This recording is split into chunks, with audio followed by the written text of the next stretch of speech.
Today we are talking making and keeping friends. Hey everyone, it is Roshini of Glamazini.com, a Black woman healing. I create humor-filled healing spaces so that other Black women can heal too. My February theme was relationships with ourselves and others. We are continuing that theme even though it's March. I know it's March, you guys, because spring. Okay. Today we're talking about making and keeping friends, and my guest is Professor, podcaster, scholar, and my friend, Kyla McMullen.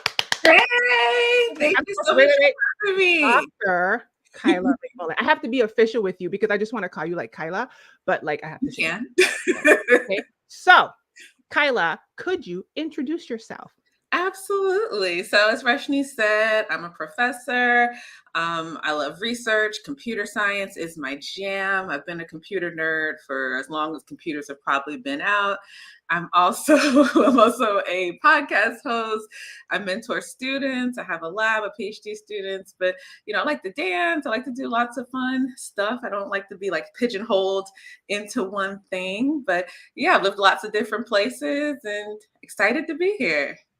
Okay, you guys, first of all, Kyla is very accomplished. Okay. I put her entire bio in the information box on whatever platform you're watching on. We are live on YouTube, Facebook, LinkedIn, and Twitter X. Amen. So go down there if you want to be uber impressed. But today we are not talking about all of Kyla's accolades.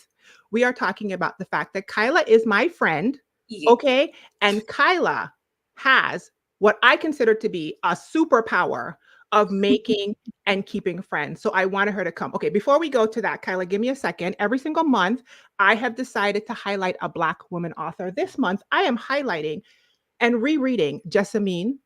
It is a book written by a fellow Virgin Islander, Eugenia O'Neill. She actually sent me this book when it was in the manuscript. And when I was done, I went and I bought a copy. Okay. So it is a fiction. I rarely read fiction. So y'all know it had to be a good book. It takes place on a fictional Caribbean island called St. Crescens. First, you meet this chick called Annabelle. She's a governess and she's like navigating post abolition life in the islands in the 1800s. Then after that, you meet Grace, who lives in the house that Annabelle used to live in, which is called Jessamine. Okay. There's love, there's like desire, there's social upheaval, there's all the things across that. There's like solving problems. It's amazing. And if you are a Black woman author and you would like a chance to be featured, information on how to do so, as well as how to find this book, is in the information box of the video below. Thank you for the housekeeping, Kyla. Thank you. Okay. Sounds interesting. That's a cool book. I know. Listen, she has a lot of other books, and I'm gonna actually go in now and find them when I'm finished with this one and put them in my reading list. Okay. So let's talk about making and keeping friends. So Okay. First of all, let me tell you something about Kyla. Kyla been texting me about how excited she is about this video. Kyla is a professor. I think Kyla done wrote us a lecture. She done came with me. I just have bullet points, because you don't really think about these kinds of things sometimes. It's like, okay, well, what do I actually do? And let me reflect, because you gave me enough lead time where I was like, I guess I could talk about that, but I haven't actually thought about it. So, I'm usually most comfortable talking about computer stuff, research. And now I'm like, all right, let me reflect on this thing that I apparently I'm good at, but I haven't actually thought about it. So just, a few bullet points. Okay, so this is the first question. First question out the gate is, do you consider yourself to have a friendship superpower? I think I do. I would never call it that. And it's not something that I intentionally went out to do, but it definitely is a byproduct. Like I've had more than one person say, people kind of just gravitate towards you. And, I noticed that happens more so for some people than others. So maybe it is a superpower, but yeah, I would say that I probably do make friends a lot more easily than most. Yes. Okay, so observationally, that is absolutely the case. I only know probably like 2 other people in my life that I have observed that have this magnetic ability to create, foster, and maintain, you guys, friendships. And I'm watching it from the outside. She's my friend, but I'm watching it from the outside. So I was like, I coach women and encounter so many women that have difficulty in this space that I had to bring you in. So let's talk about this first. How did we meet? I want to hear it from your Yeah, side. that's great. Yeah, how did we meet? Talk about it. So it was a cold, cold day in August. No.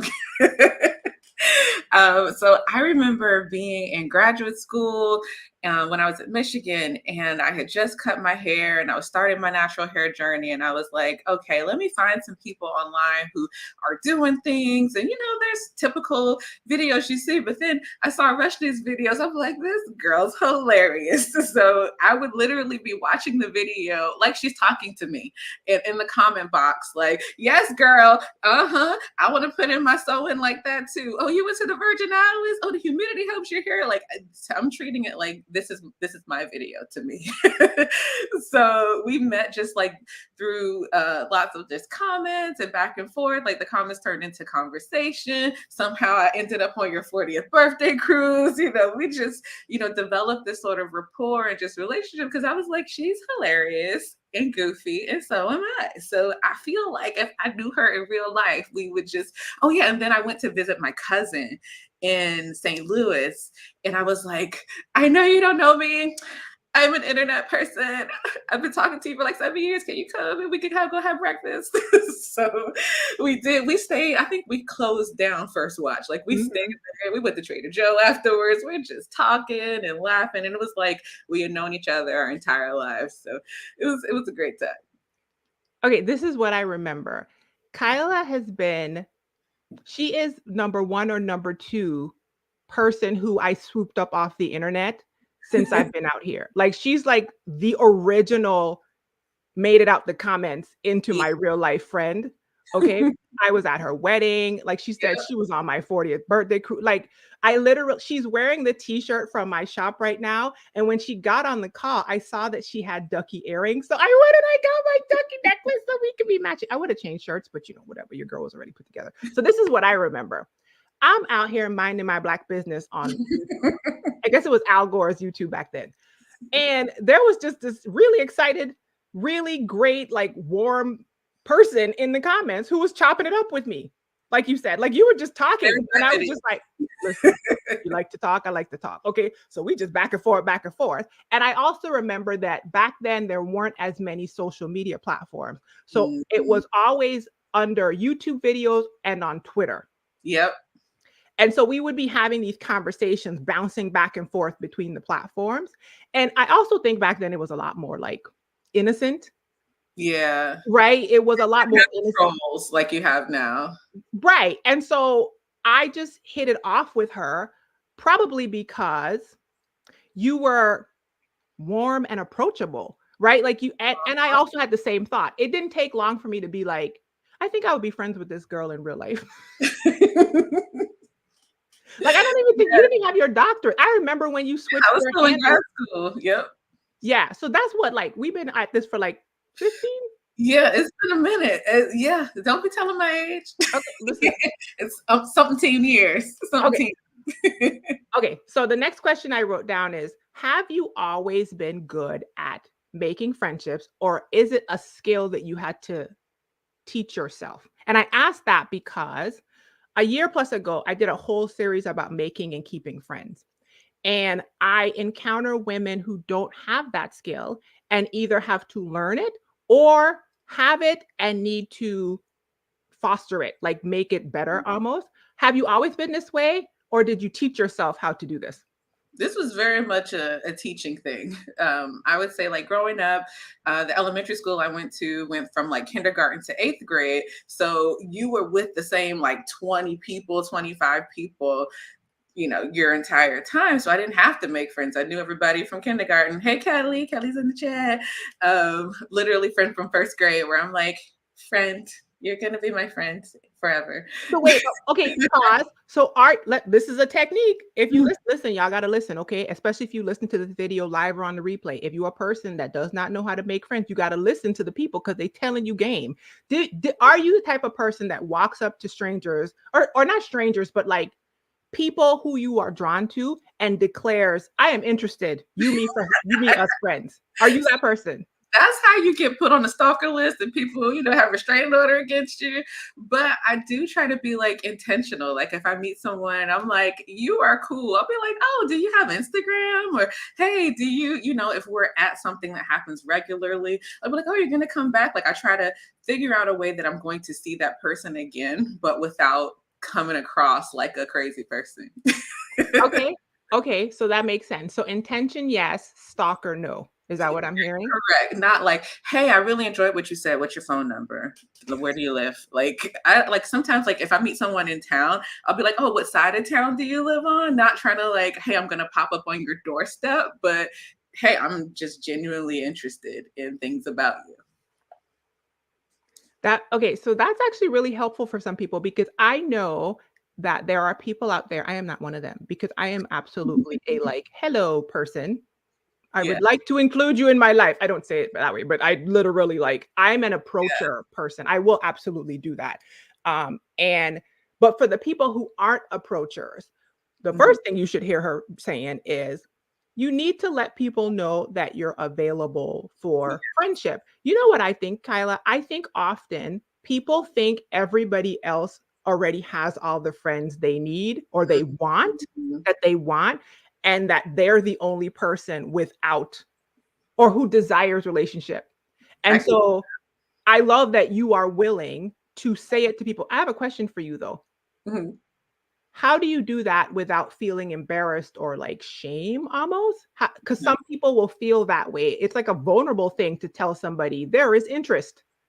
Yeah, I mean, I guess if they that's a good point. I don't know if people don't reciprocate, then it's like, oh, okay, cool. You don't really, hey Danielle, you don't really like take it to heart, because I've actually had to start over lots of times. Like going to college was a whole starting over thing. Going to, that was in Baltimore, going to grad school in Michigan, starting over, coming to Clemson, starting over, coming to Florida. So to me, if people know that you're new, the folks who want more friends will gravitate towards you. And the folks who are like, hey, I'm cool, I see you when I see you, that works too. I don't try to like force my friendship on anyone, except if Jasmine in the comments, we definitely told her, look now, you about to get fined, because we would see her at events, we would kiki, cuckoo, we would just have the best time. And then we would invite her places and she wouldn't come. And it's like, look now. But from her personality, I could tell like she would appreciate that. So every time she comes around, she's like, I'm just here so I don't get fined. Just here because they go beat me up. And now Jasmine is my friend too because Yeah. of Carla. I just want to point that out. Okay, so many questions just pop up. First of all, observation, you guys. When Kyla posted that she was going to come here and talk to me, her friends in the comments on her post were wilding. It was so on brand. I have guests all the time, okay? And your people were in there like, yes, she does it all the time. This is how she is. Jasmine came in, she was just like, she's Yeah. very aggressive. I don't know what she said, something like that. Right? So I just want y'all to know, this is not a imaginary description of this woman. Her friends were posting. People were tagging friendship accounts. And I was like, Yeah. what is going on? Okay. Next question. So you said oftentimes you're the new person. How do you approach meeting new people? I Like, actually have what's a the funny key story to about making a that. good impression to people?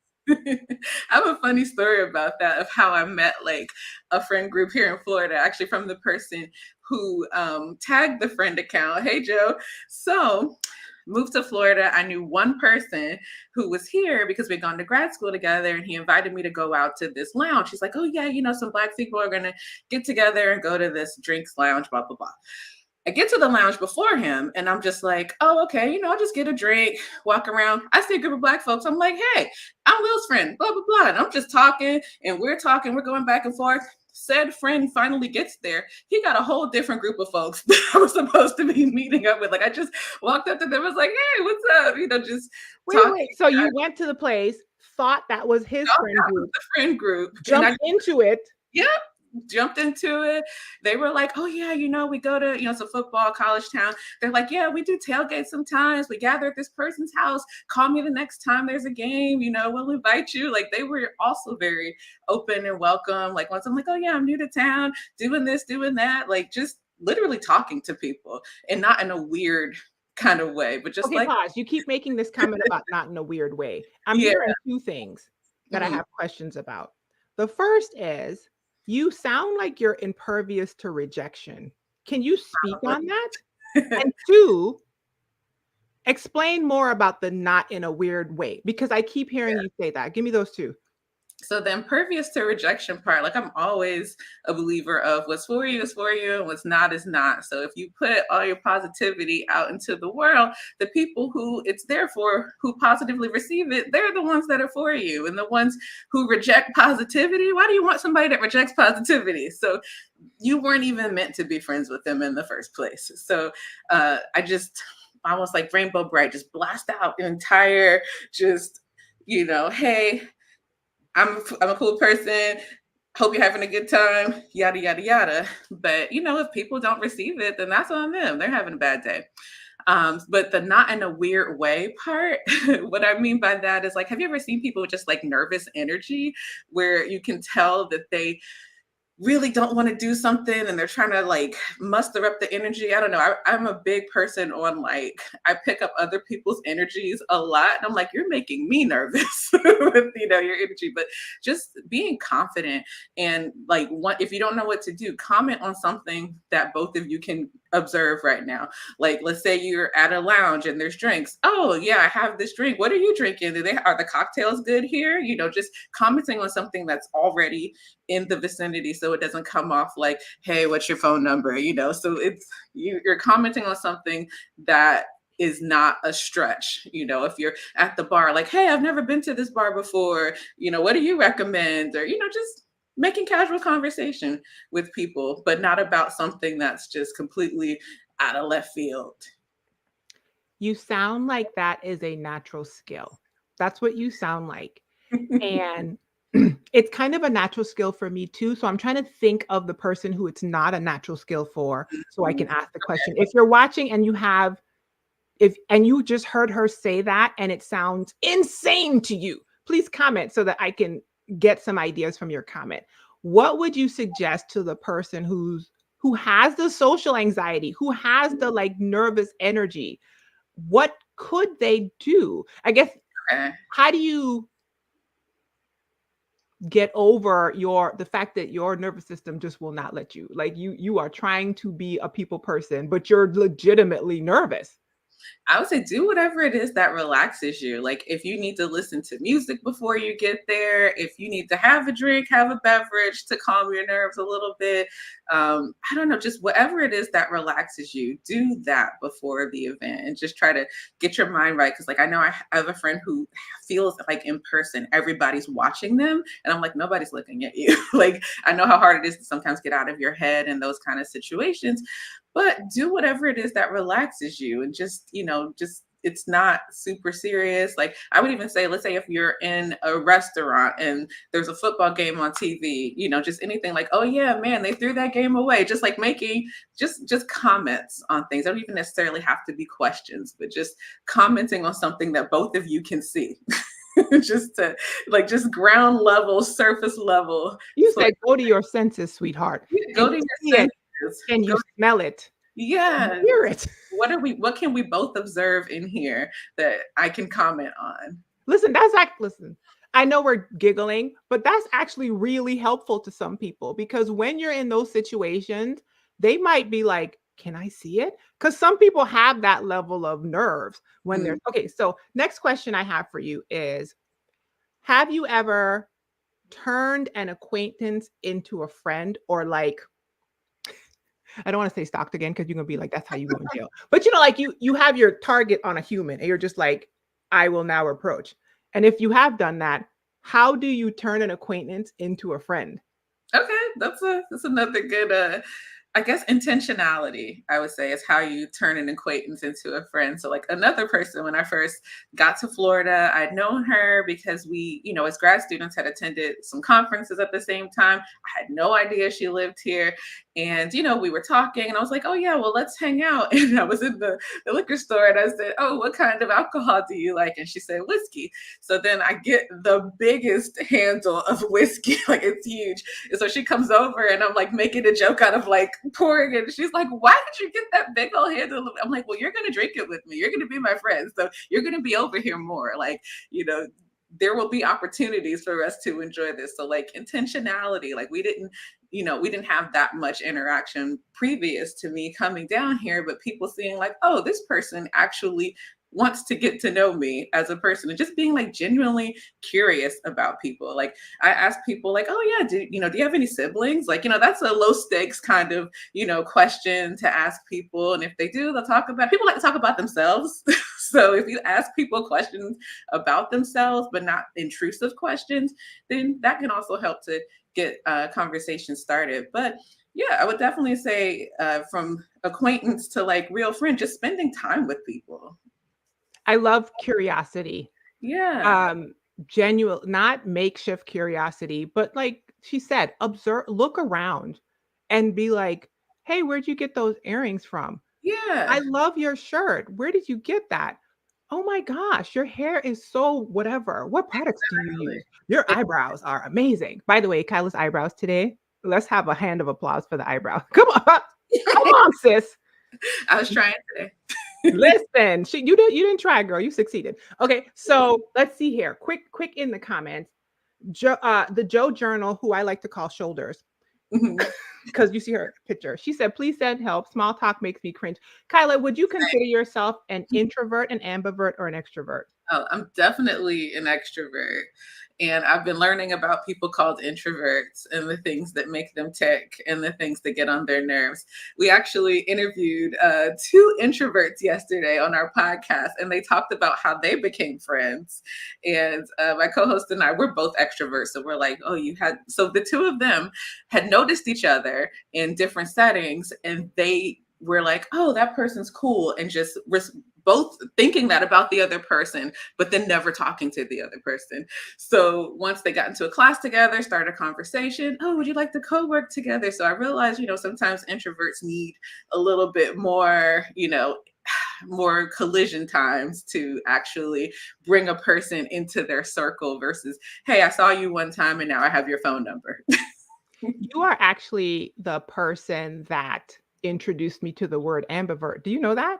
Oh yeah, I remember. Yeah, Kyla is the one who told me that I'm an ambivert because when I was younger, I would have classified myself as an extrovert.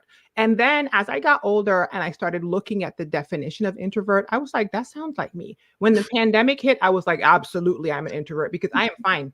Like I was okay. But on my cruise, you're the one that told me that I'm an ambivert, which Yeah. is both. Yeah. Sorry, people saying crazy stuff, and I'm deleting it. Oh. So, the other thing is you just reminded me of a story. Your story about the whiskey reminded me about you and Evelyn from the internet Oh yeah. before my cruise. And I'm just gonna put that out there. Because they were the alcohol procurers. And then I'm like, but how are we gonna get this on the boat? And they was like, we gonna drink it all tonight. We ain't taking it on the boat. I was like, y'all trying to have a better birthday than my birthday. Whose birthday is it? We went on our own bar crawl on the cruise. There was no bar crawl. Listen, I was like, these suckers trying to have a party on my cruise without me. What is going on? Okay, let's see here. How do I say this? In unity, I can get really in my head about performing likability, which disrupts my Mhm. flow. I notice sometimes because I really like someone's vibe. Ooh, I never thought about that. Performative likability. Thoughts, Kyla? What do you think about Performative, like I would have never called it that, but that is what it is. Like, but is it a performance? Like, I feel like everyone has qualities about themselves that are likable. So I get what you're saying, like performative in terms of you're trying to amplify like certain qualities about yourself to come across a certain way. that? But sometimes you can just be normal. You don't have to be out of the box, like bow, it's bow wow, look out now. Like you don't have to do a whole lot. You can just, be yourself. And I know that's so cliche and so generic, but I feel like everybody has likable qualities about themselves. Everybody has quirks. Everybody has little things about them that you may not think, stand out. But if you're trying to put on a performance, it's obvious. Like if you're trying to be something other than what you're not, people pick up on that. So, like, I feel like if you are just in the opposite direction, you are aggressively genuine. I feel like that comes across a lot better and it resonates with people more. So you just said a mouthful. What I would add to that is earlier, Kyla said that what's for her is for her. And part of how she processes rejection is that wasn't for her. That might be a natural skill on your part, Kyla, but I think the person asking the question, that Mm, takes some inner work, because if you are trying to perform likability, you are trying to contort to a version of you for them that you cannot maintain. And yeah, that's the betrayal of them. If I'm being honest, you're lying to them and you're lying to you, because they going to like you for a fake version of you. And then that's not you. Plus, yeah. why do you want somebody who wants a fake version of you? Listen, And I'm preaching to myself. Okay. So what you can do is just, even but without trying to make friendships, just in life, practice showing up as yourself and mm-hmm, understanding that if somebody says no to your actual you, they weren't for you. exactly. They literally were not for you. You want something you can maintain, and you can't maintain a performative version of you. Yep. You can't be on camera all the time. It's exhausting. Who It is wants absolutely exhausting. And I feel that's one of my qualities or strengths. Like I just like to be very genuine because I'm also tired. It takes a lot of energy to be someone else. Like I am definitely my whole self all the time. I try to be extremely honest with wherever I am because it takes a lot of energy to maintain that. Like you said, like you would like to just be around people who you feel easy around, not be like, okay, hold on, around this person, I'm kind of this way. So you get tired. Like just be yourself. Mhm.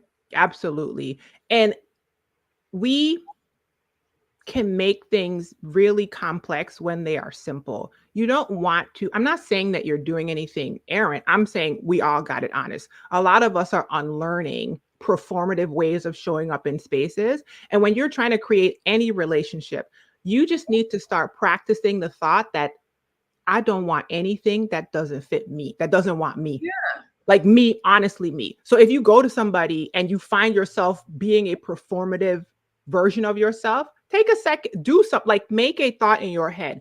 I'm going to take a second. I'm going to step back. I'm going to go get some water. I'm going to take a deep breath. I'm going to go in the bathroom. I'm going to look myself in the eye and be like, girl, no.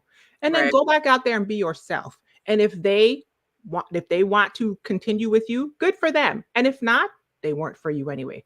Okay. Right. I'm going to put another comment up. This lady says, Donna says, I met a lady a while ago. We met for lunch. I haven't connected with her again because her lifestyle doesn't match mine. She has children and is studying to get her doctorate. So I feel like I'll be a burden to what's going Mhm. on in her life. Thoughts about that person who is with child and has a doctorate?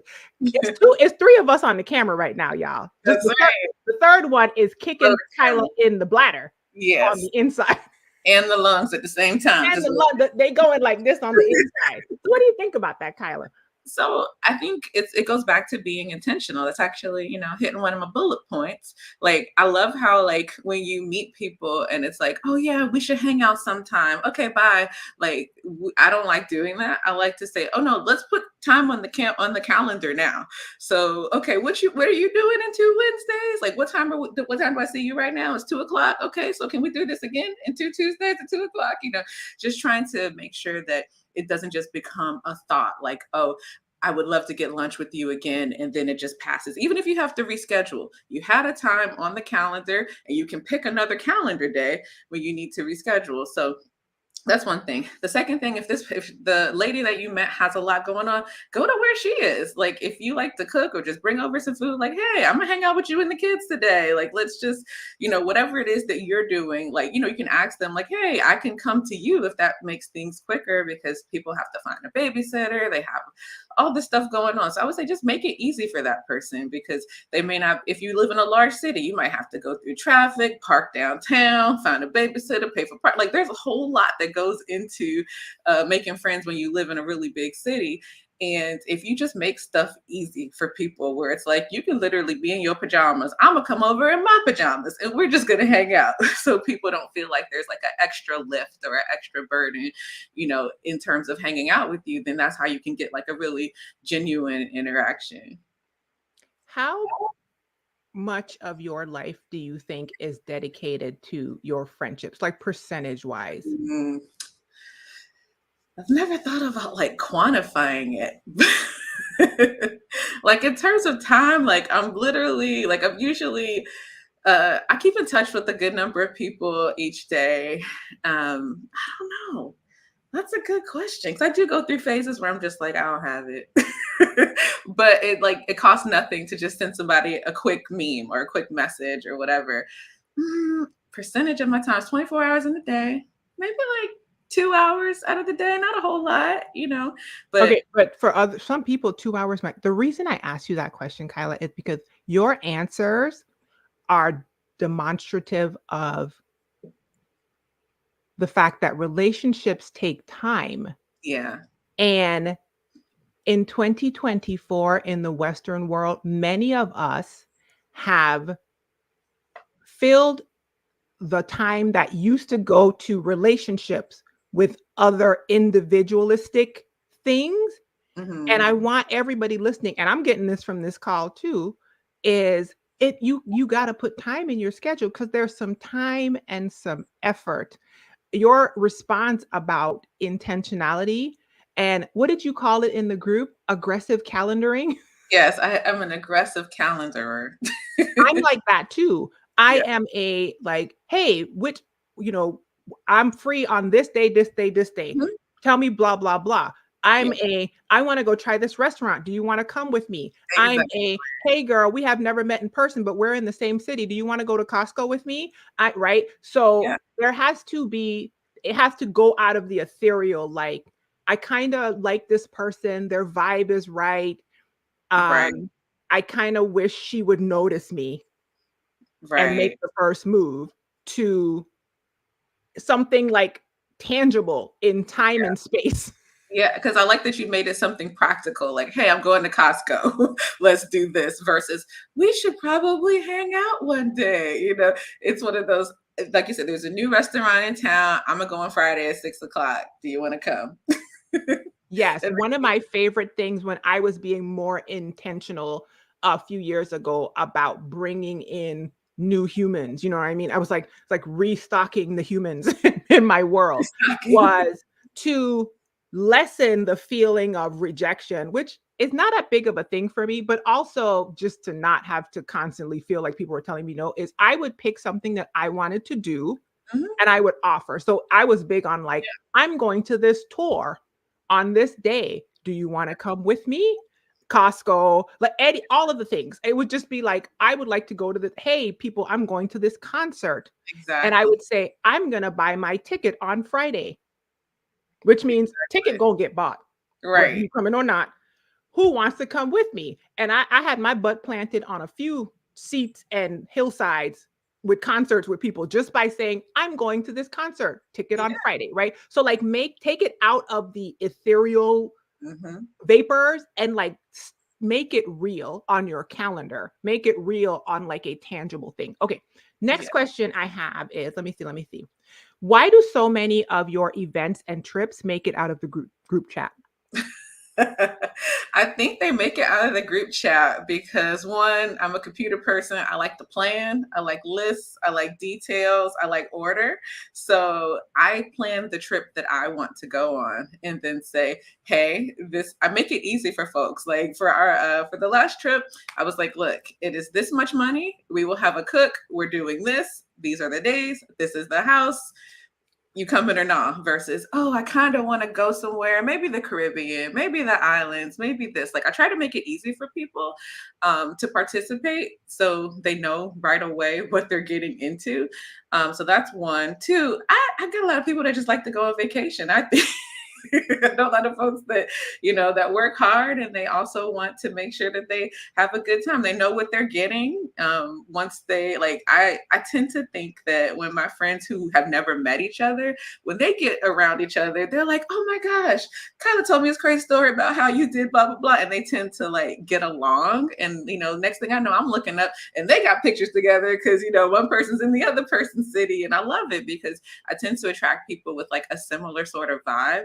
So I think, yeah, I try to make it easy for people. You know exactly what you're going to get. It is organized to a T. I communicate with folks. Like, I do keep in touch with folks and not just, oh yeah, I need some more people to make the price of this trip less, I'm always in contact with folks, and I'll kind of shop it around and tell people about it before any plans are like big, like, oh, I was thinking of doing this, blah, blah, blah, thinking of this month, blah, blah, blah. But I'm gonna keep you posted on the details. I get my little, get on my computer, start looking up stuff and start doing things. I'm like, okay, this is a viable vacation. Here's all the information I would want if somebody was inviting me somewhere. Y'all, first of all, Kyla's stuff be getting out the group chat, okay? Oh, If you know how some people try to plan a trip and they in the group chat spinning for years. Meanwhile, Kyla on a beach with 25 people at a rental house. It won't even be 3 people, y'all. It'll be 20 people. And I'm thinking, I'm either there or I'm looking. I'm at the house. Right. Or I'm like, this is a consistent practice. So, okay, this is what I just heard you say. I'm listening with my listening ears. Once again, you guys heard her say, make it concrete. I know the introvert, somebody up here said, oh, the pain of being an introvert in an extroverted world. Let me give you some pro tips, okay? As an ambivert, and I'm sure that Kyla as an extrovert may agree with me, we like to scoop up introverts if you get in our proximity. Yes. Okay. So if you are an introvert and you want to be scooped up, get in the proximity of an extrovert or an ambivert, and we will happily gather you up when we have the energy and bring you into. Am I lying, Kyla? You're not lying. You are not lying. I'll be looking at people thinking, I wonder what they over there thinking about. Right. Like, let me go talk to you. I'm gonna go find out what they're thinking about. Right. So if you see somebody and you don't have the ability to do the approaching and you don't have the ability to do all the concrete stuff, if you're an introvert and you want to get scooped up, get in the proximity of the extroverts. And if you are a non-planner, get in the proximity of a planner. I have a question for you though. How do you think 2 introverts, like somebody was just saying, you were saying about the 2 introverts, what recommendations would you give for 2 people that are introverted but also want to create a relationship?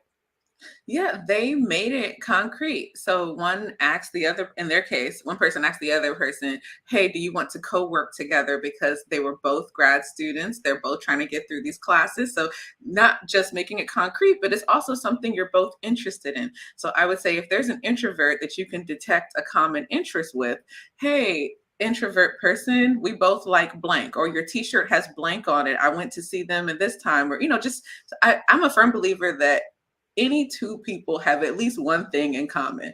That is my theory. And so when I meet people, I'm always trying to get at that. It's almost like a game where I'm like, what do we have in common? I know there's something we have in common. So being an introvert and just trying to figure out, can I just look at them and was there something we might have in common? Or maybe there's something they have on, or just talking to them. Oh, I noticed that you mentioned you like this. Let's do that thing together. Okay, that makes sense. So can you give me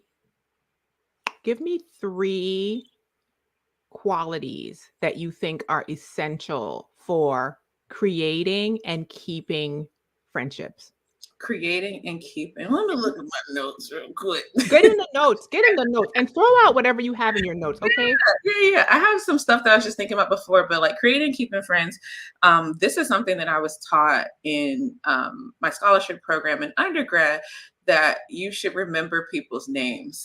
And it was like a networking thing. And lots of people are like, oh, I'm so bad with names. I'm so bad with names. Try to get better with names. When you remember people, that just like, and you remember their name, especially if they have like a name that's not common, if you remember it, that just like is like a bouquet of flowers to people sometimes. Like, oh, this person remembered me. They took the time to do that. So, and for networking, it's great because, same sort of thing. Like, oh, you're showing intentionality by remembering them inside of your brain. And then look here, Kyla. I was commenting on Facebook, and then I want to show who I was. Roshini, I'm the introvert, the one you've been trying to scoop up. I have been trying to scoop you up, Yvette, and you better text me. Listen, now my friends have come into the chat. I'm like, yeah, I've been trying to. Yvette has emptied the group chat. Come on, Yvette, what you talking about? I like her very much. She was one of the guests on my thing, and we came off afterward, and I was like, I like her very much. In my head, I was like, I see her. I like her. Okay, so the name remembering thing is powerful because one, I admittedly am not a good name rememberer, and you just made me feel a little convicted. However, as a person with a very unique name, I am beyond impressed when somebody meets me for the second time and says my name correctly. Mm-hmm. Yeah, because it shows that person is interested. It's not even like a weird thing. Like, there's a book called How to Win Friends and Influence People. Mm-hmm. I own it. I don't agree with everything in it. But one of the things that they say that I have found to be true is people love how their own name sounds back to them. So if you say people's names as you're speaking to them, this one is definitely a bit manipulative and performative, admittedly, but it works. So, remembering a person's name and saying it a bunch as you're talking to them. I don't, because I think it's weird, but I do know that is a thing. And I've noticed when other people do it, and I'm like, oh wow, you're saying my name a lot in this conversation. I don't know if I say people's names a lot, but I will say like if I'm in a store and I'm walking up to the person that's working at the store, I glance at their name tag and I call them by name in a very conversational way on purpose. Yeah, same. I'm like, thanks, Evan. See you later. Yeah, I'll be like, Brenda, thank you so much. And they're always like, oh. And you see them light up too. Like, people like to hear their own names. And then remembering at least one thing about people that you meet. Like if I meet you and you're like, oh yeah, I got to go to bed because I have to run a race in the morning, or I have to train, blah, blah, blah. Okay, this person's a runner. I might see a meme about running and be like, let me send this to them real quick. Like it doesn't take a whole lot to maintain that sort of like that bond or something like that. Like you don't have to say, hey, I was thinking about you and this meme just made me hey, look at this. That person will be like, oh, this is cool. Or just something that like you randomly remember about them. Like when you see something that reminds you of that person, just send it to them like super quick. It doesn't have to be that deep. So that's another thing too. Like I'll just reach out to folks randomly like, hey, look, remember when you were talking about blah, blah, blah? This is that right there, that situation. So I like memes, I like little videos because there's in my inbox is full of folks being like, that's you. Like it goes back and forth. So I feel like memes have definitely helped folks to keep friendships, things like that. Another thing that I definitely do on purpose, something I learned from one of my mentors in college, is also being a connector and trying to connect people when I know that there's somebody in my orbit that they would benefit from knowing. I'm like, oh yeah, you should meet my friend such and such, and do it in a way where you have nothing to gain from it. Like, and for me, I just genuinely want people to succeed. Like that's just me. I want people to prosper. And so if you're telling me, oh, I want to start a podcast, I'll be like, okay, I can tell you everything I learned. Or, oh, I want to do X and I have a friend that's done X. I will, put you all together and just being just a nice person, even if you don't have anything to gain from that, just being a resource. There's some book and I forget the name of it, but one of the activities in the book, they tell you to go through your phone and write down next to each person's name, who is the person that introduced you to that person?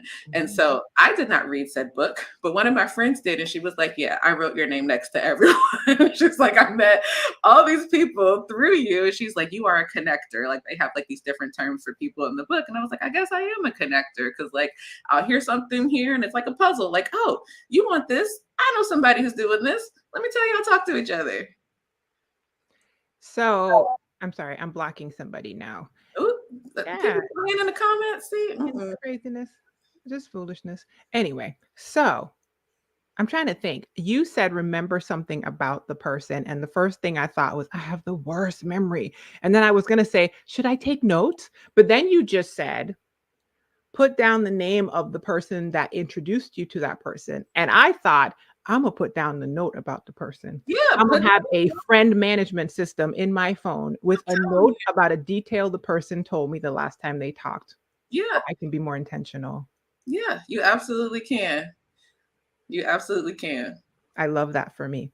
Okay. Next question, Kyla. So we are in a digital age and often, and they say there's a loneliness epidemic. I believe that our digital age is contributing to the loneliness epidemic because we have an entire generation of humans that are growing up without practicing on a consistent basis in real life social skills. Okay. Yeah. My question for you is like, we met digitally and we are friends in real life and online and in real life. Okay. If y'all seeing my Wash and Go series on Instagram, Kyla is a unpaid op for the company to do. I love She them. is the reason why I got 75 to do products up in my cabinet. Okay. So my question for you is let me see, I had it written down. I don't want to say it wrong. You seem to have a lot of friendships digitally and in real life. Can you say more about curating friendships in real life? And are they distinct worlds? Like, you have Mm, like people in real life and people online. Is there overlap? I say that because when I look at your Instagram stories, you're conversing with me. You're an amazing storyteller. There's always like some story arc going through your Instagram stories. But there will also be like game night. I've yeah, never seen a person with more group Halloween costumes. You will have multiple group Halloween costumes on one Halloween yeah. a year. So is how do you do digital in this age of digital? Mhm. How are you doing the in real lifer so well? I never thought about that. I would say they're not mutually exclusive. So the friends who are commenting and in the stuff, they're people I know in real life. So they're just like, oh yeah, and also I'm gonna see you in 10 minutes, but let me clown you real quick on your on this. And I think that's also the real life portion. Getting together in real life with friends is one of the benefits of living in a small town because it's not super small, but it's like, suburban. It's not like a DC, like where I'm from, but you can see multiple people in the same day without having to go through 30 minutes of traffic and all of this. So, like balancing the digital, like everybody who's digital, I would say 90, 95% are people that I know in real life from somewhere. So they might be college friends, grad school friends, family, people who are here. So there aren't as many like internet strangers. Like there's a couple where I'm like, we've never met in real life, but we talk, but that's few and far between. Most people I have some already pre-existing connection with them from having, spent some time with them in some city or, somewhere else. But yeah, I mean, digital's digital. You put the phone down eventually. And then, but also my friends are good at, hey, let's do this thing. Like you mentioned, Halloween. Halloween is non negotiable. If you ever ask me what I'm doing, and I'm like, wait, let me check when Halloween. Okay, is that the week before? Okay, well, I got to find out what day we're doing Halloween. So we have non negotiable things that we do. So very practical. Do you prefer okay, so one, I'm hearing, do you prefer in real life? Like, I think you're a unicorn in 2024. Am I wrong about that? In 2024, you're telling me that like the predominant group is in real life who just happens to be talking to you on the internet. Yeah, I'm an internet person that you transferred into in real life, that's true. right? And so here's a question. When you see somebody online, do you then move to transfer them into in real life sooner rather than later? Like, is your preference to take this person out of the pixels and tangibly have something with them that's an actual practical thing happening? Not always. Like for example, there's one influencer that I was like, oh, I love her content, blah, blah, blah, follow her for forever. And then I was over a conference, a different influencer, and I was like, oh, this person talks about blank. I've never met you, followed you for years. Do you want to come talk about blank to do this? So it's not like an immediate movement because I know in real life I do not know this person, but usually my mode of keeping in touch with people, maybe because I have lived in so many different places, the easiest way to keep in touch with the people who I've made these connections with over the years is digitally. Like I'm never like, oh yeah, let me see who's on this thing, and oh yeah, I don't know, you all are unicorns. There's like few and far between. Like usually it's for me, digital is a way for me to keep in touch with people that I already have a pre-existing relationship with. And honestly, it saves some friendships because, it's like, oh, I would never, but we hadn't talked as much, but oh, you're over here on this platform. Okay, let's converse more. Interesting. See, and Yeah. I think for me, I have over the years found that I have moved to a preference of people online and then therefore have to be intentional about moving these people who I want to move into real life because I can have a robust digital friend orbit and nobody in real life, which, Mhm. like none of them have transferred over. So all my previous older friends are all in real life people and all the new people are pixels. And Right. I think like 2 or 3 years ago, I was like, I need that to change. So then I started really like bringing the digital people into real life with Yeah. intention. So that's really fascinating to me. Okay, next question I have for I you. was going to say, but you also are a content creator. So you Oh. have tons of stuff where people think they know you digitally. That is a fascinating experience that we can have all sorts of conversations about because like the other day when you comment, I think I posted about meeting somebody online Yeah. and you jokingly commented on my Facebook page, "What? What you mean you got other Internet social media friend. friends?" And I think people were like, "Hee hee hee," thinking that you were like some rando, and I was thinking, "No, actually she's my friend." Like like she y'all think she's being silly in a parasocial way. Like, no, she's actually my friend. And I was like, yeah. Yeah. So anyway, but that is fascinating because there are parasocial relationships with people Yeah. where I don't feel the same that they do. And that listen, there's a few things. I was gonna go in one direction, but let's go in this direction and come back.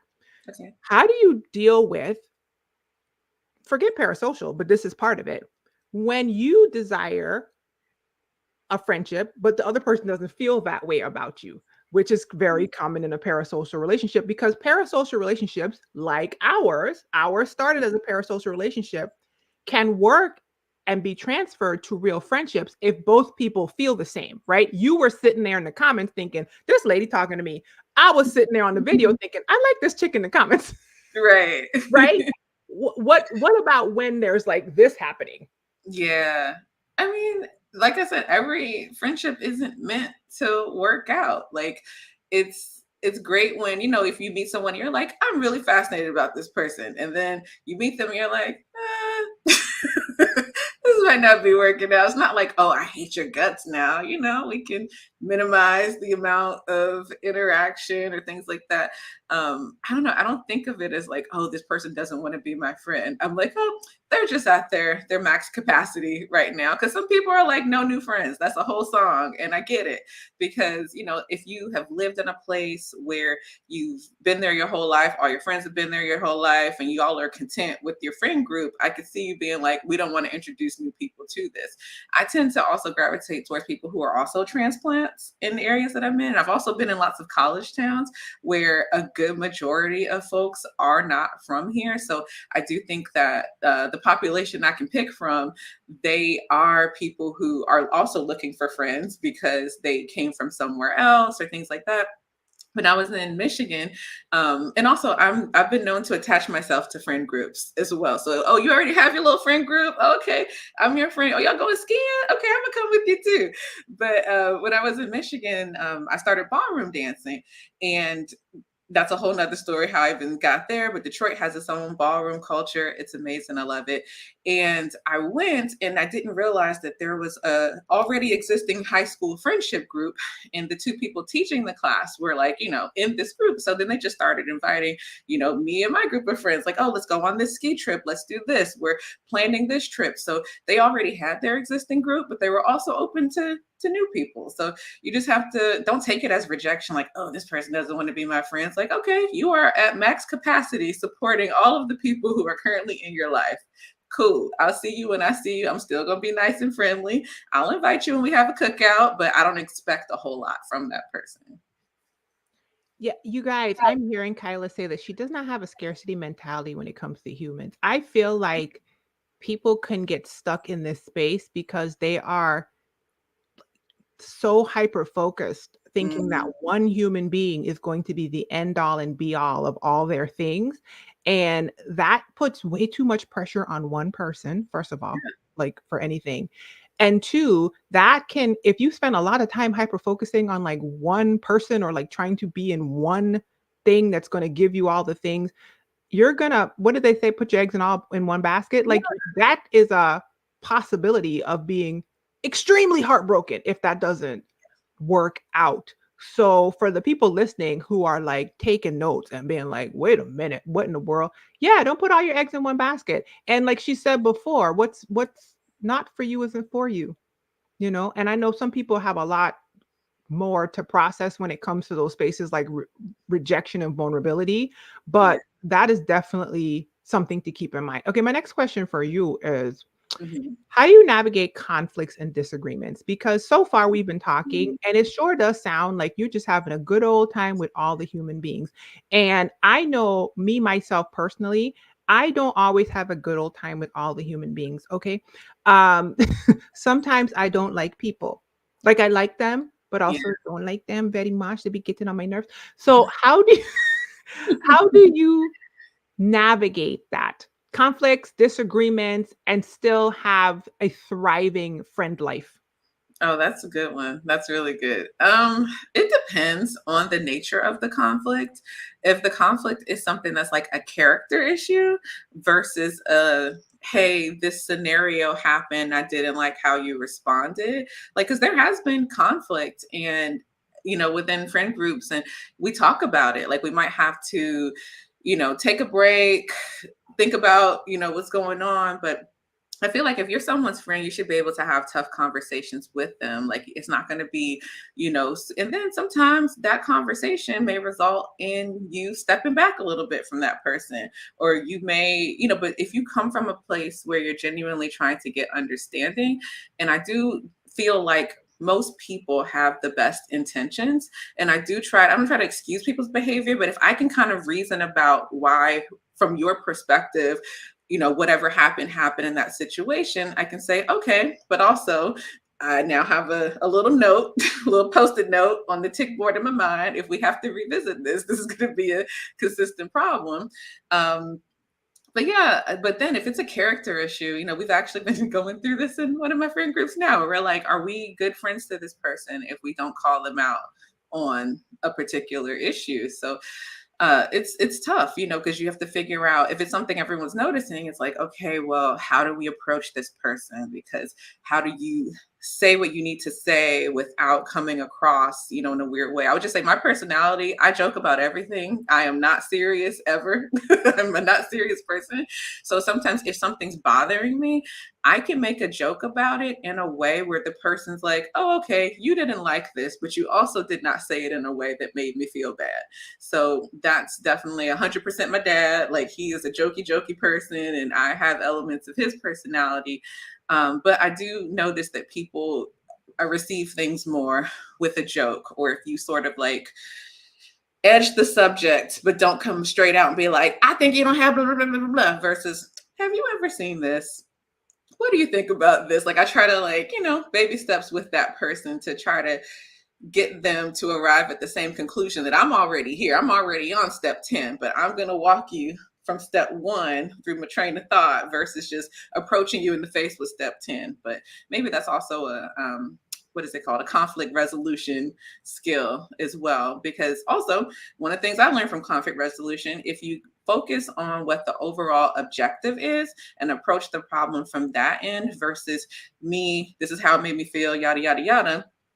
The other person can see where you're coming from, because if you have a common goal, a common something that you're trying to get to, and you talk about how whatever's happening keeps you from that common goal, they can see that you're approaching it from the betterment of everyone and not just some selfish intention. So yeah, conflict resolution and management. I am a confrontational person.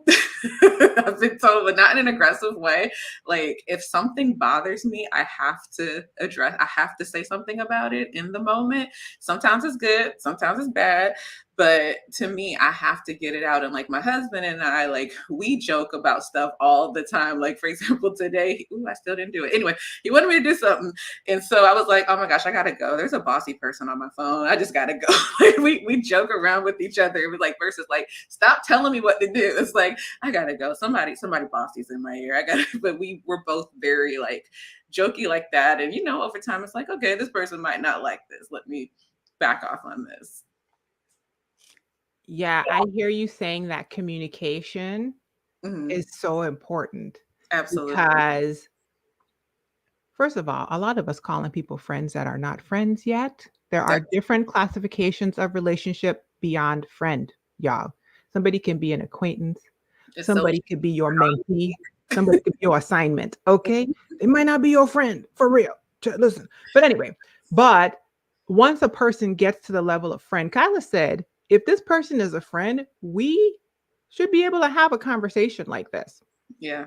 So, putting people into places that they aren't ready for yet, they might not be friend material. Okay. Because I also, especially at my big age, I'm staring 50 in the face. You like hello 50. Okay. Who has the time? Like, who has the time for people that can't have these kind of complex conversations? So that's the first thing I'm hearing. Um, how is there something like a thing that you think people are overlooking? Like something simple or like they underestimate when it comes to friendships Something simple. or just underestimated? Mm. I would definitely say like the name thing that I said before, but one of the notes I had in here was just about there's a quote that I really love, and I'm gonna paraphrase it badly, but it's it's something around the lines of people will forget what you said, they will forget what you did, but they will always remember how you made them feel. Like I definitely am a firm believer in that, and like you don't have to have the perfect words, you don't always have to be the most eloquent, but if you are accepting of a person in a space where they don't feel accepting, if you walk up to a person who no one else is talking to and say, hey, how's your day going? Blah, blah, blah. How's this bench you're sitting? Whatever it is, that's relevant to that context or whatever. Like my goal is to always leave every interaction better than where it started. So if you just think about that in terms of just trying to just make somebody's day, like just being positive. Like I am a pretty positive person and I'm always looking out for folks. I'm always down for people's success. So like just coming across as a positive person that people want to be around is like, you know what? You are not a burden to be around. I actually feel lighter now that I've talked to you. Like if I know someone's interested in something, I will make it a point to be like, and then when you get this degree, we're going to do blah, blah, blah. Like I'm always trying to speak life into people about what they're doing, what they have going on, because it's refreshing. Like you like to, because people sometimes just come to you just really, really heavy. And if you can help a person just relieve a bit, not to say you have to take on everybody's, all their problems and things in the world, but even with like the students, I'm like, oh, well, you have this going on, you have that going on, but let's think about these other things. These things are going great. So, just trying to focus on the positive for people because there's a lot of negative in the world. There's tons of negative in the world. And you being counter to that and being positive makes you stand out and it just makes people want to be around you. So, positivity, making people actually, people remember how you made them feel, especially if they're in a place that they weren't feeling the best. And standing out is something that I hear as a through line in everything you're saying, which is, when it's normal to not remember people's names, remember people's names. And when it's normal, I always say that there's a light and a dark side to everything. When it's normal, accepted and sometimes celebrated to continuously keep pointing out the shadow side of everything, which is one of my pet peeves. You see my face? Ooh, I hate that. I'd be like, listen, I got a depression diagnosis. What you're not about to do is suck me into the abyss. Okay. You're not about to look for the light. Yeah. Like for real, for real. And I'm trying to come up here. I'm going to this old one. When Donna said, I'll be a burden, that Mm, word burden, I want to just say something about that, you guys. There's a loneliness epidemic. And I believe that part of what's contributing to that epidemic is this feeling that people have a perception. Is not a reality. I think it's a perception that we think now that we are going to be a burden to people if mm, we X, Y, Z, right? And I think what Kyla said is so powerful because part of how you shift that experience in your life and in others is one, you don't make other people feel like they're a burden when they come to you because you might be projecting something that's internal, yeah. right? If you think everybody's a burden when they come to you, am I Mm. preaching, God? I thought I'm preaching right now. I'm That'll trying to help preach. people out, okay? That'll preach. Then, likewise, when you go to other people, you're going to think they think the same thing that you think. But what you're actually thinking is something that's in your mind and you're thinking it. So take it out of your mind, treat people like they're not a burden. And hopefully, what will be reciprocated to you will be a feeling like you're not a burden. I'm just trying to help the people. Okay. Sean, no. Demo shata. Okay. Because it's unhealthy, if I'm being honest. If you I'm Right. not a mental health professional, but if you know anything about the diagnostics for some really bad things where people's minds go in mood disorders, one of them is feeling like we're a burden. But here we are as a society, everybody feeling like they're a burden. Right. And It's I'm like just like, everybody can be a burden. I'm trying to show up and make sure that you know I have time for you. Yes. I have a moment for you. I make space for you. And hopefully, not hopefully, energetically, divinely, all the lees, what Hmm. will come back to me, attracting to me, Lee, is the same energy. I Yeah. won't be a burden. And if somebody's treating me like I'm a burden for them, what did Kyla say? What's for me is for me. I don't Was want to be around people who make me feel like I'm a burden. yeah. Go where the light is, y'all. Yeah. And I also want to add too, you mentioned, being that light for somebody. And I don't want people to feel like, oh, you need to just fall on the sword and be this absorber of everyone's problems. If you don't have time for it, you don't have time for it. There was a day last week where I knew somebody was calling me with some mess. And I was just like, I do not have the emotional space for this right now. But another thing that I do is I try to make a habit of when I call certain people. So when I'm on my drive to work, I'll call someone that I haven't talked to. On my drive from work, call someone I haven't talked to. So you get to choose when you are that light for that person. And I'll even say, oh, yeah, I only have like 20 minutes because I'm driving to such and such, but I wanted to catch up with you. It's not like you're just this, you're on call for everybody's problem and to be this light to everyone in the world. And no one gets to be that to you. You get to choose the actual times. Yeah, intention with them, intention with yourself. You can create whatever you kind of want to. It's just when a lot of us, and I'm not saying this in an accusatory way, I'm saying this in a observational way, including myself. Many of us come from some backgrounds that make us feel like we are passengers Mm, and we are not driving. The things are happening to us. And a lot of what I hear Kyla saying over and over and over is realize you're driving this. You're creating this. If you want more, go get more. If you yeah. want less, then get less. If you're not good at it, learn the skill or Yeah. become adjacent to a person that knows the skill. If you want the friends, they are out there. If you don't want the friends, back away. Like you are making the decisions. I always tell my coaching clients it's a choice. And boy, they hate me saying that. They hate me, but it kind of is. I mean, clearly I'm not saying carte blanche bad things that happen to you, a fire, trauma, abuse. I'm not talking about that, okay? But I'm just saying it's kind of a choice. Like Yeah, it is a choice. you want more relationships, you want more healthy people that are supporting you in this life. There's a choice to be made. Okay, we're a little over time. Do you mind if I ask you a couple more questions? Yeah, And go then for it. okay, so let me see. I'm gonna skip around because I had a few. So let me see. This is a good one. Do you think that there's a difference making friends during different seasons of your life? So, for example, student versus professor versus married professor, now baking a bun in the oven, about to have a baby, husband. Like, what has that looked like? And how are you maintaining that. I've heard many people say that when they're single and their friends become married, there's a huge disconnect. It all just falls apart. And speak on that for me, the different stages. Yeah, I definitely think it's different with different stages, especially you hit the nail on the head. Like I would say with college, you're in a dorm. There's people you naturally collide with all the time. So there's more opportunities for friendship. There's more collision points. As get out and get into your profession, you have to be more intentional about colliding with people and actually seeing them. So yeah, it's a lot easier to be friends with someone when you live right next door to them. It's versus like the friendship actually getting tested when you all are on different sides of the country and you have to intentionally call, intentionally visit. So yeah, there's definitely a point there where it's very, very different. And like you said, with the different stages of life, as people get married and have kids, one, people kind of get, settled in their friend group, and you get comfortable. People get into a rhythm where people who like patterns.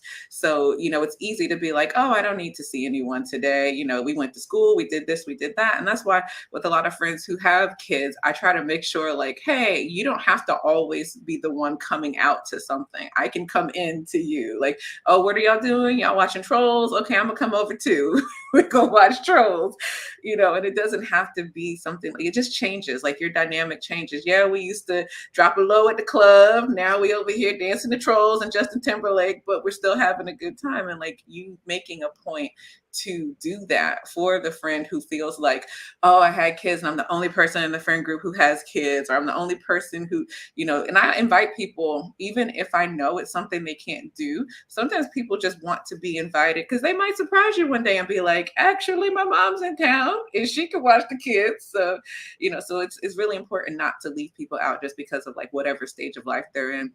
And then, like I said before, some people get to a certain age and they're like, I don't want any new friends. I have all the friends that I need so far. So, I didn't think that I would make good friends after 30. Like I was very worried when I moved to Florida because, I'm a professional. I don't really know people. And I'm like, yeah, I felt like people were already kind of stuck in their friend groups, but I was just amazed to just, be the same person I've been in all these other places. And That's an interesting thing. You said that, you saw my head. I was like, really? yeah, you're like, I told you I went out and I sat with the wrong friend group. And even like just started talking because I would do that in grad school. Like, oh, hey, you're black, I'm black, we in this white town. What y'all doing? Like, hello, blacks. Hello, Negro Association. But like just the same thing that I would do before. And I was just really happy that, meeting maybe one or two people in that friend group and then they invite you to the things that they're doing. And, it's very similar. Like, I feel, yes, things change. They look a little bit different. The activities might be a little different. When we have people over, it's kids, it's family versus, it might be a kickback with no kids, 10 years ago.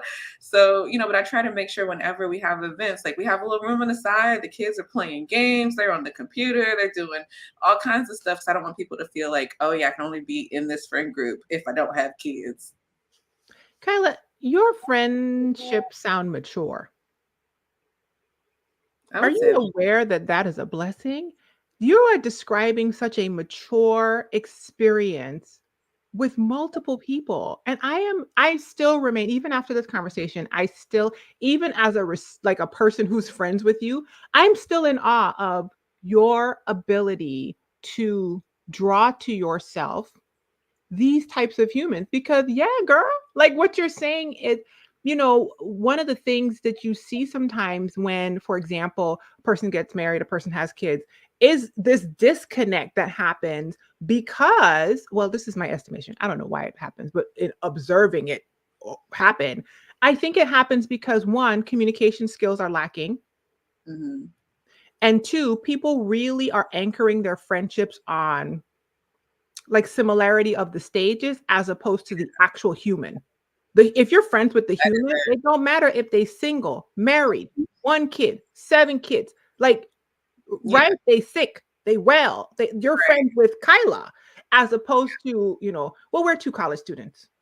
Right. Well, now we're not 2 college students. What are we gonna do? Well, boo boo, who is she? Like, do you know Alice? Right. Right. So I think that that's something for people to keep in mind, because in listening to you, what I hear is just this incredible maturity almost. Um, okay, so I want to go to questions in the comments. This is a two-parter. Mm, Unity said, do you have standards in friendship? For example, reciprocity. And then there was more. I can overgive energy mm. and realize that sometimes friends can communicate verbally a desire to be connected, but don't demonstrate that with actions. What do you think about that?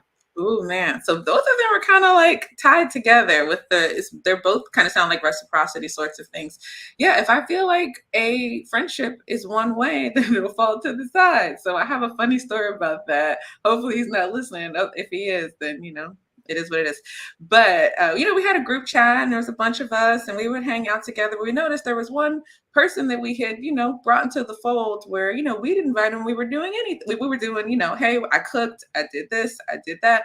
You should come. But he would only invite us to things we needed to pay for. Like he almost saw us as like clientele / customers, and he wasn't always engaged. All that to say, there was no reciprocity there.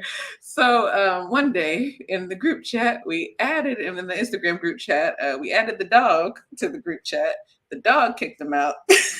The dog said woof.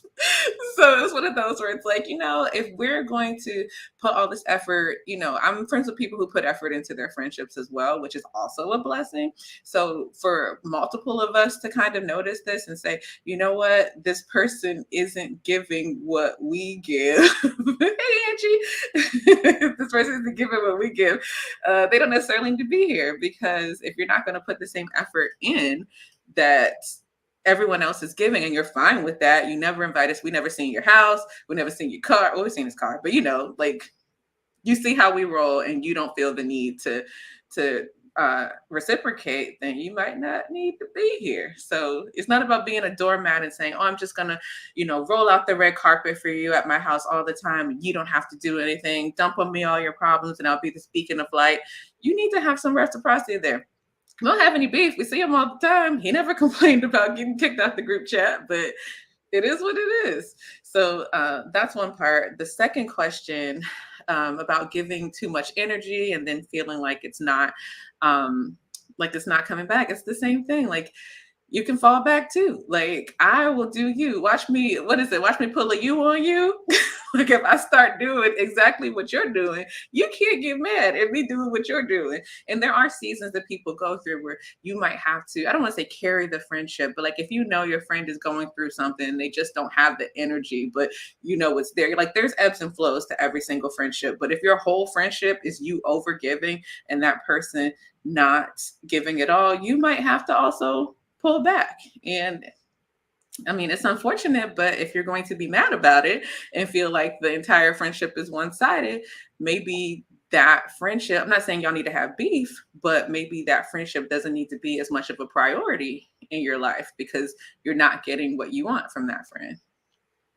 Yeah, takers are drawn to givers, you guys. And as a giver, it is very possible for you to surround yourself with takers if you lack boundaries. I'm telling you that based off of my own healing work. Okay. I didn't have no fences, no gates. I had no criteria. Everybody was in there. Okay. The good, the bad, the ugly. And a few years ago, I had to be like, oh, boundaries. That's a thing. That's right. That's why I'm getting stuck. Like, I get to gather, but I also get to prune. Yeah, It's a word, okay? In due season. Catch it if you want to. You don't have to just be out here taking whatever comes at you, being a passive recipient of other people. Oh, they like me, especially women. Tangent incoming, Kyla. Women, we are so socialized to be like, do they like me? Does a man like me? Should I change my hair? Should I change my face? Should I get my boobs? And wait, like, your entire life is contorting so that you are liked for the male gaze or the gaze of others. Unlearn that. Be yeah, you, like, practice showing up as you, and you will learn that you get to say yes and no in all the spaces. And one of them is who you allow up in here. Okay. If somebody is not reciprocating, I have a hard truth that you might want to consider. That might not be your friend. mm-hmm. You might think they are a friend, they might not be. I have had that experience. I was a power giver. You hear me? I was just happy to be here, just pouring out love on everybody. And there were a few people several years ago where I said, "Wait a minute now," and I just stopped. And when I tell you, I stopped and nothing happened, Mm, and I was like, "Hold up! Oh mm, my God!" I was pouring unendingly, thinking these right, and they weren't. And that is something that you have to learn. But I might not be everybody's cup of tea, but I'm somebody's Vitamol. I'm somebody's hibiscus punch with rum in it. Okay, last question is, mm, what advice? Well, two things. One, what advice would you give someone who struggles with building and sustaining meaningful friendships? Words, meaningful friendships. meaningful friendships. Because, yeah, like you said, you can meet people, but meaningful friendships, that is something where it's almost like you have to be a friendly person and then sort of sift out the ones that are not meaningful. Don't let someone stay in your life too long if that isn't like a core sort of thing. And I think a lot of the things that we talked about being genuine, being yourself, having that reciprocity, like if you're seeing that in another person, I think that's a sign of a meaningful friendship. But I would say trying to meet as many people as you can. Funny story about that. When I came down to Florida, I was in a relationship. Very shortly after, I was not. And I was like, okay, I don't know how I'm going to meet people. And I treat social groups like meetup.com, and what's the other one? I was on like the dating sites. I'm like, I treat it like it's Amazon. Like I'm gonna put this friend in my cart. And if the friend is not working out, they get deleted from the cart. Or I can just Pause, Kyla. I just told my husband the other day that dating apps, which I've never been on, Mm, feel too much like Amazon for people, and I don't like it. it So the actually fact that you are saying this, that's what it is. I That's don't like. But if you treat it like that and feel like it's Amazon, it's Oh, no, not I'm a old though. diagnosis. It's like, you know what? You can put it in the cart.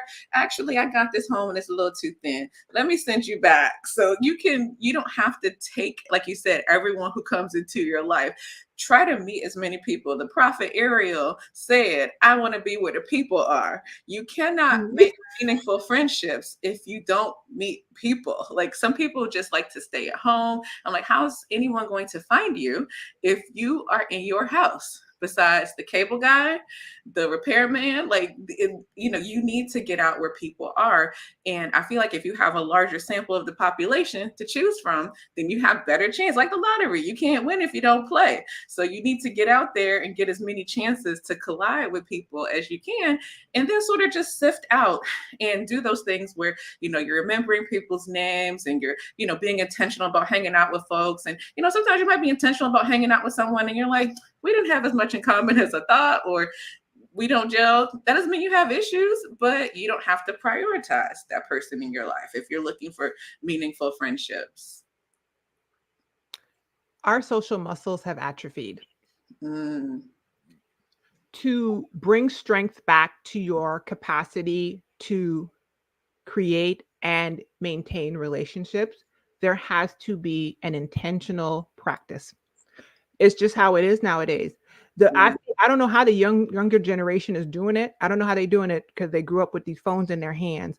But if they're you not. find, if you find that your social skills have atrophied, look at it that way. It is a skill. You are not using it, like Kyla said, because you sitting in your house thinking that somebody's gonna knock on the door and say, "I found you." They're not gonna find you, boo boo. And if they did, call the police. Hello, call the They police. should not Because be on your doorstep. I found you. well, that's an intruder. She like, that's not rude. That is an intruder. Okay. We were just joking about ordering men off of Amazon. You cannot. That is a burglar. Okay. So that is not a boo. That's a burglar. It doesn't But work.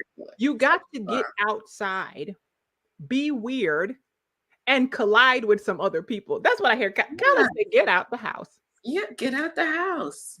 Get a roster. Okay. I was singing to her before we got on the call. I got to wipe down my roster. Kyla got a roster. Okay. You got to fish, put a big net out. Okay. Put the net out. Gather.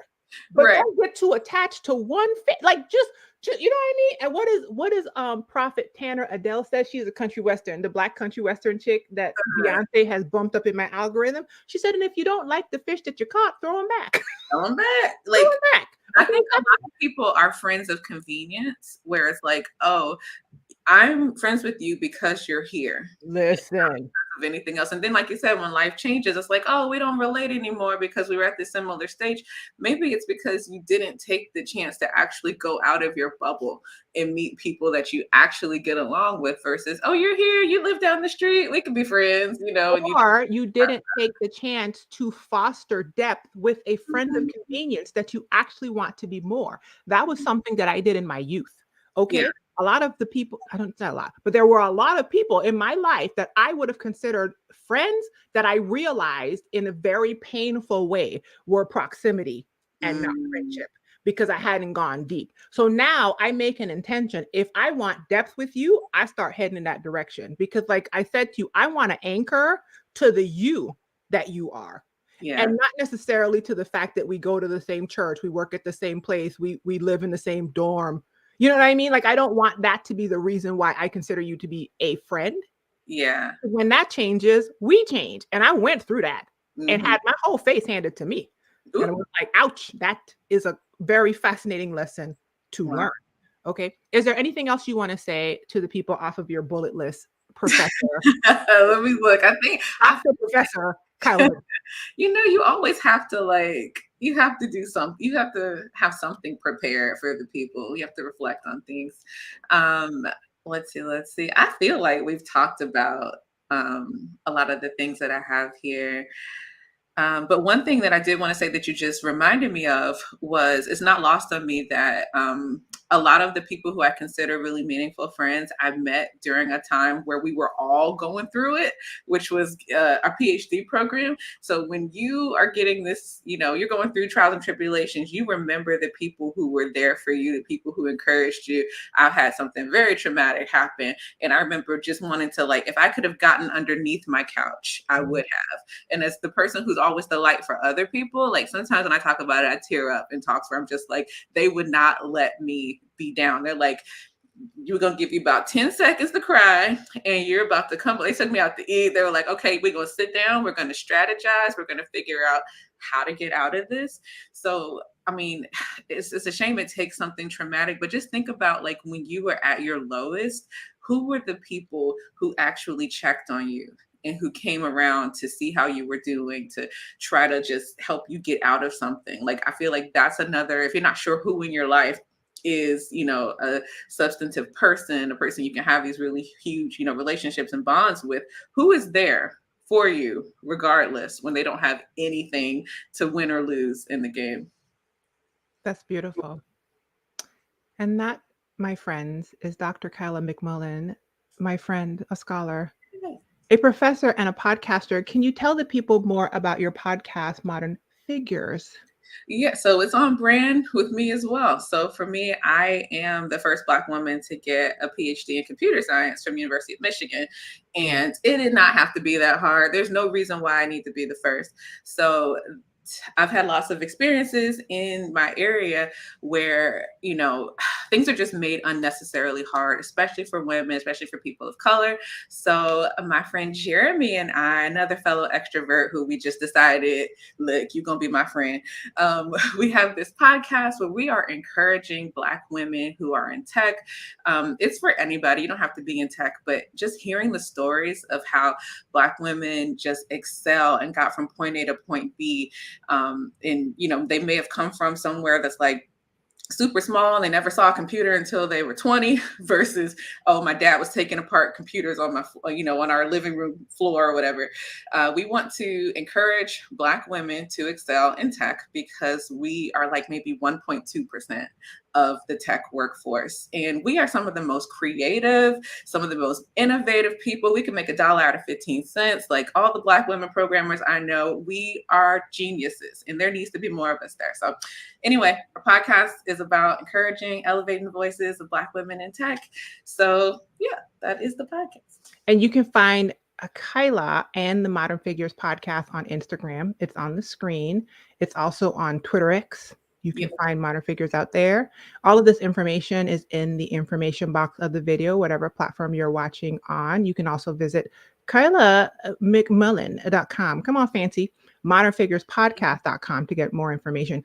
And you said new episodes of Modern Figure every Every Monday, other Wednesday. I mean, sorry, every other Monday. every other Monday. Okay. Yes.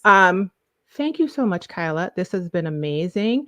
If you are interested in working with me, moi, Roshini, as your coach, let me see if I have a little banner for myself. Boom. The Pineapple Crowns coaching waitlist. Hello. Slated to restart in spring of 2024. I'm going to focus on creating a slow and intentional healing space for Black women. If you are interested in that, go ahead and join the waitlist, thepineapplecrowns.com. I think we did it, Kyla. We did. Thank you for having me. Of course. This is great. I'm like, what can we talk about again? What else can we talk about? I know. Girl, we can come out here and talk about washing goats. No, we're not. I love it. All right, you guys, be well, be encouraged. Here is a gajillion pineapples and duckies. Show them your duckies. Duckies. Bye, y'all.